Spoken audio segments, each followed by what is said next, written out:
नमस्कार दोस्तों, AR व्रत कथा में आप सभी का एक बार फिर से हार्दिक अभिनंदन है। दोस्तों, आज हम आपके सामने नई पेशकश के साथ हाजिर हैं। अपने आज के इस वीडियो में हम आपको बताने जा रहे हैं देव उठनी एकादशी के बारे में। सन 2022 की देव उठनी एकादशी की तिथि क्या है, शुभ मुहूर्त क्या है, इसकी पूजन विधि क्या है और साथ ही साथ इस वीडियो में हम आपको देव उठनी से संबंधित एक पौराणिक कथा भी सुनाएंगे। तो आइए बिना विलंब के शुरू करते हैं आज का ये कार्यक्रम। हिंदी पंचांग के अनुसार कार्तिक माह में शुक्ल पक्ष की एकादशी को देव उठनी एकादशी मनाई जाती है। इसे देवोत्थान एकादशी भी कहा जाता है। इस वर्ष सन 2022 में देव उठनी एकादशी शुक्रवार 4 नवंबर को है। इस दिन भगवान श्री हरि विष्णु जी की पूजा उपासना की जाती है। ऐसी धार्मिक मान्यता है कि एकादशी तिथि को सच्ची श्रद्धा और भक्ति भाव से भगवान श्री हरि विष्णु जी की पूजा उपासना करने से साधक की सभी मनोकामनाएं पूर्ण होती हैं। सनातन शास्त्रों में निहित है कि देवउठनी एकादशी को भगवान विष्णु जी नींद से जागते हैं। इससे पूर्व 4 माह यानी चतुर्मास के दिनों में भगवान क्षीर सागर में सोते हैं। इस दौरान कोई भी मांगलिक कार्य नहीं किया जाता है। वहीं देव उठनी एकादशी के बाद से ही शादी, सगाई समेत सभी मांगलिक कार्य का शुभारंभ हो जाता है। आसान शब्दों में अगर हम कहें तो देव उठनी एकादशी के बाद से सभी प्रकार के मांगलिक कार्य किए जा सकते हैं। तो आइए अब जानते हैं देव उठनी एकादशी की तिथि और इसकी पूजन विधि क्या है। देव उठनी एकादशी की तिथि गुरुवार 3 नवंबर को सायंकाल में 7:30 से शुरू होकर अगले दिन 4 नवंबर को सायंकाल 6:08 पर समाप्त होगी। साधक 4 नवंबर को भगवान विष्णु जी की पूजा उपासना कर उपवास रख सकते हैं। वहीं 5 नवंबर को सुबह 8:52 तक पारण भी कर सकते हैं। इसके बाद आइए अब जानते हैं देव उठनी एकादशी की पूजन विधि क्या है। दशमी के दिन से ही लहसुन, प्याज समेत तामसिक भोजन का त्याग कर दें। अगले दिन यानी एकादशी को ब्रह्म मुहूर्त में प्रातःकाल उठें। नित्य कर्मों से निवृत्त होकर पानी में गंगा जल मिलाकर स्नान करें। यदि संभव हो तो गंगा नदी में स्नान करें तो अति उत्तम है।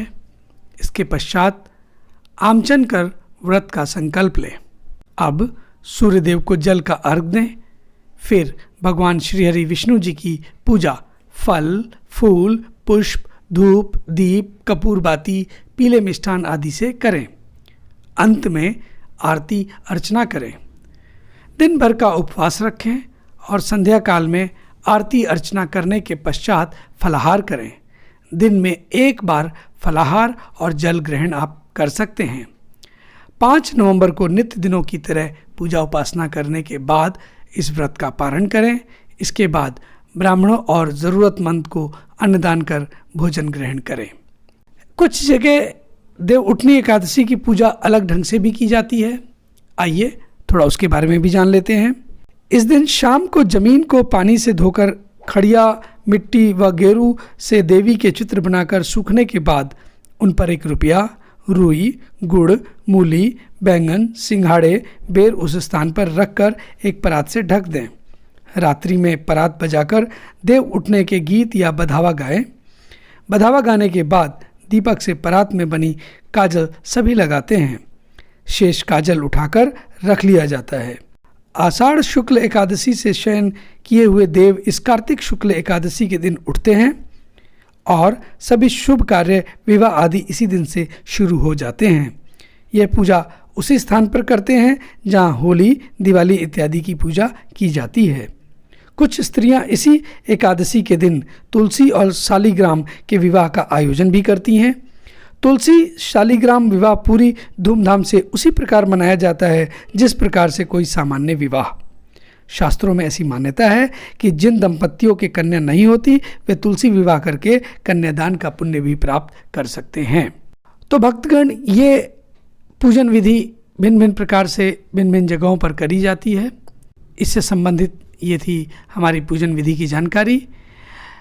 कुछ जगह ऐसी भी परंपरा है कि जो व्रत रखते हैं उन्हें देवउठनी की पौराणिक पारंपरिक कथा भी श्रवण करनी चाहिए, यानी कि पौराणिक पारंपरिक कथा उन्हें सुननी चाहिए। तो आइए सुनते हैं देवउठनी की एक बेहद ही मार्मिक पौराणिक पारंपरिक कथा। एक राजा के राज्य में उसकी प्रजा के सभी लोग एकादशी का व्रत रखते थे। प्रजा तथा नौकर चाकरों से लेकर पशुओं तक को एकादशी के दिन अन्न नहीं दिया जाता था। एक दिन किसी दूसरे राज्य का एक व्यक्ति राजा के पास आकर बोला, महाराज, कृपया करके मुझे नौकरी पर रख लें। तब राजा ने उसके सामने एक शर्त रखी कि ठीक है, रख लेते हैं, किंतु रोज़ तुम्हें खाने को सब कुछ मिलेगा, पर एकादशी को अन्न नहीं मिलेगा। उस व्यक्ति ने उस समय हाँ कर ली, पर एकादशी के दिन जब उससे फलाहार का सामान दिया गया तो वह राजा के सामने जाकर गिड़गिड़ाने लगा, महाराज, इससे मेरा पेट नहीं भरेगा, मैं भूखा मर जाऊंगा, मुझे अन्न दे दो। राजा ने उसे शर्त की बात याद दिलाई, पर वह अन्न छोड़ने को राजी नहीं हुआ। तब राजा ने उसे आटा, दाल, चावल आदि दे दिया। वह नित्य की तरह नदी पर पहुंचा, स्नान करके उसने भोजन पकाया। जब भोजन बन गया तो वह भगवान को बुलाने लगा, आओ भगवान, भोजन तैयार है। उसके बुलाने पर पीतांबर धारण किए भगवान चतुर्भुज रूप में आ पहुँचे तथा प्रेम से उसके साथ भोजन करने लगे। भोजन आदि करके भगवान अंतर्ध्यान हो गए तथा वह अपने काम पर चला गया। 15 दिन बाद अगली एकादशी को वह राजा से कहने लगा कि महाराज, मुझे दुगना सामान दीजिए, उस दिन तो मैं भूखा ही रह गया। राजा ने कारण पूछा तो उसने बताया कि हमारे साथ भगवान भी खाते हैं, इसलिए हम दोनों के लिए ये सामान पूरा नहीं होता। यह सुनकर राजा को बड़ा आश्चर्य हुआ। वह बोला, मैं नहीं मान सकता कि भगवान तुम्हारे साथ खाते हैं। मैं तो इतना व्रत रखता हूँ, पूजा करता हूँ, पर भगवान ने तो मुझे कभी दर्शन नहीं दिए। राजा की बात सुनकर वह बोला, महाराज, यदि विश्वास ना हो तो आप मेरे साथ चलकर देख लो। राजा एक पेड़ के पीछे छिपकर बैठ गया। उस व्यक्ति ने भोजन बनाया तथा भगवान को शाम तक पुकारता रहा, परंतु भगवान नहीं आए। अंत में उसने कहा, हे भगवान, यदि आप नहीं आए तो मैं नदी में कूदकर प्राण त्याग दूंगा। लेकिन भगवान नहीं आए। तब वह प्राण त्यागने के उद्देश्य से नदी की तरफ बढ़ा। प्राण त्यागने का उसका दृढ़ इरादा जान शीघ्र ही भगवान ने प्रकट होकर उसे रोक लिया और साथ बैठकर भोजन करने लग गए। खा पी कर वे उसे अपने विमान में बिठाकर अपने धाम ले गए। यह देख राजा ने सोचा कि व्रत उपवास से तब तक कोई फायदा नहीं होता जब तक मन शुद्ध ना हो। इससे राजा को ज्ञान मिला। वह भी मन से व्रत उपवास करने लगा और अंत में स्वर्ग को प्राप्त हुआ।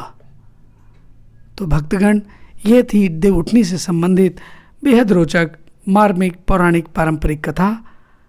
आपको कैसी लगी कृपया अपनी राय कमेंट बॉक्स में लिखकर बताएं। साथ ही साथ देवउठनी से संबंधित जानकारी अगर आपको पसंद आई हो तो कृपया इसे लाइक करें, शेयर करें और हाँ, हमारे चैनल को प्लीज़ एक बार सब्सक्राइब भी करें। साथ ही साथ बेल आइकन को भी दबाना ना भूलें ताकि हमारी अगली प्रस्तुतियां आप तक समय पर पहुंचती रहें। अब हमें आज्ञा दीजिए और हम जल्दी नए विषय के साथ फिर आपके सामने हाजिर होंगे। तब तक के लिए नमस्कार।